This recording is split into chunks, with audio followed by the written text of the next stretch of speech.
Hey guys, welcome back to my channel. If you're new, my name is Abigail, and I make videos about special needs and health issues and feeding tubes. Talking about my health journey, today's video I'm going to be talking about my gastroperesis story, how I got diagnosed, and what happened. For those of you that don't know what gastroperesis is when your stomach is partially paralyzed. My story is a little bit different than a lot of people diagnosed with gastroparesis, so I'm going to share my version of my diagnosis story, what happened, and all of that. I was born with a rare birth defect called congenital diaphragmatic hernia, also known as CDH, and basically the less confusing way to word it is several of my insides are in the wrong spot when I was born. I've had multiple surgeries in my life to correct different things. And as I got older, some of my insides would move again, and I would have to get them put back in the right spot. This is going based off of what I remember. It may not be 100% accurate. And also, I'm going to be very careful about how I word certain situations, not just because of the internet, but to save the privacy of everyone involved.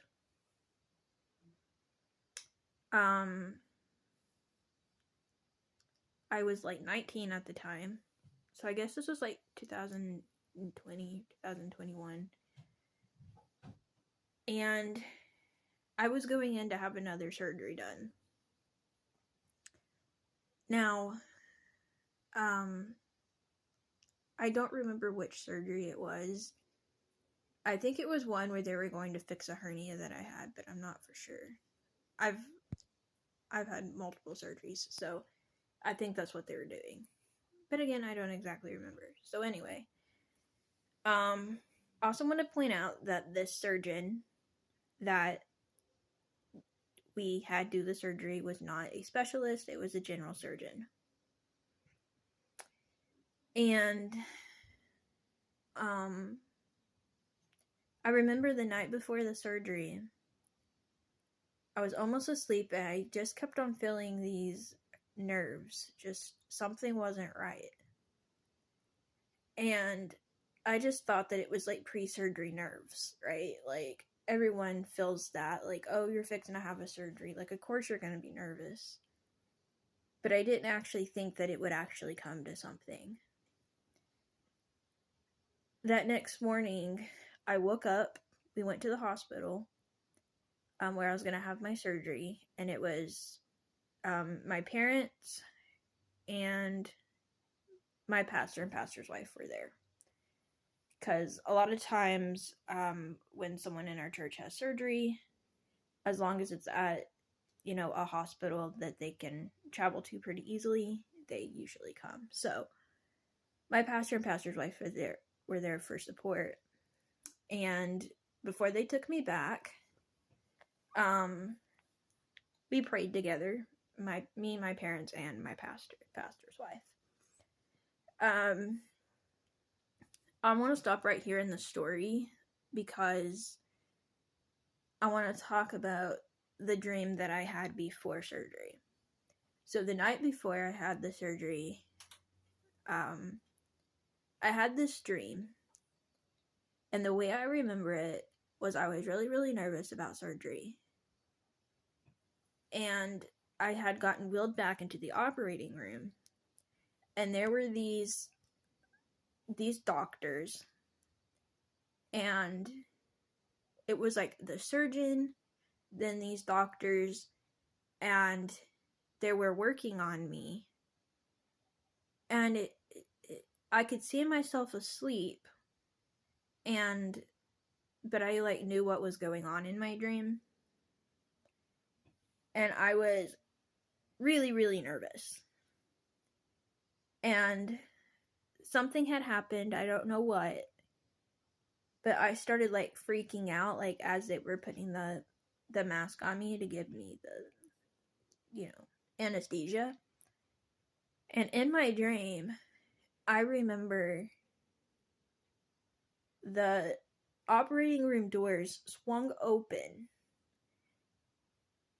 and this guy in a white robe walked in. And he had a white robe on and sandals. And he walked in, and he came and he took my hand, and he said, "What are you scared of?" And I said, "I'm afraid I'm not going to wake up." And he said, "I'll make sure you do." Well, of course, I just thought it was nerves, right? Like, didn't think anything of it. So, back to the story. We get to the hospital. I change into my hospital gown. My pastor comes in. We ask the nurse, we're like, "Can we pray together?" We prayed together. They sent me back to the operating room. When I came back, I didn't really know anything was wrong. My mom had said that she had called her grandma upset, saying something was very wrong, but we didn't know what. Now, the hospital that I was at was not like a hospital where they had like these special equipments where they could do all these tests and figure out what was wrong. It was a general hospital, and they didn't have like the special tests. And the surgeon came in, and he was like, "I hit something." We're like, "What does that mean?" And he's like, "I don't know what I hit, but I hit something. We're going to try to figure it out." So they told me that I was going to have to get these different tests done, and that I was probably going to have to stay in the hospital a few more days for these tests to come back. That's all I really knew at the time. But what I didn't know is that our family was very upset about what was going on, because we knew something was very wrong, but we didn't know what. So, long story short, I got all these tests. Everything came back fine. The surgeon was like, "Well, why don't we just send her home, have her rest? Maybe this was just a lot on her body." And I remember being in so much pain that it was like so hard to move. It was just awful. And I like got home and I was like curled up in a ball. I was in so much pain. And we're like, "Okay, the main thing is I survived the surgery. We don't know what's wrong yet, but hopefully we can get this figured out." And I was going to the surgeon's office, like, I think it was like every few weeks, for checkups. And finally the surgeon came in and he was like, "Hey, I need to tell you, I don't know what's wrong. I don't know what to do anymore. And I think that you need to go to a hospital that has better testing that they can do." Because at this point, I mean, the surgeon was a general surgeon. There really wasn't a whole lot else that they could do to figure out what was wrong. So anyways, basically they released me, and I ended up going to this other hospital. We found a hospital that was had like more like testing equipment, different tests they can do and things like that. And so anyways, they were like, "Have you thought about doing a gastric emptying study?" And we're like, "We never heard of that test. So basically I ate eggs and toast, and it's kind of like a x-ray thing. They take a picture every so often and they see how your food digests.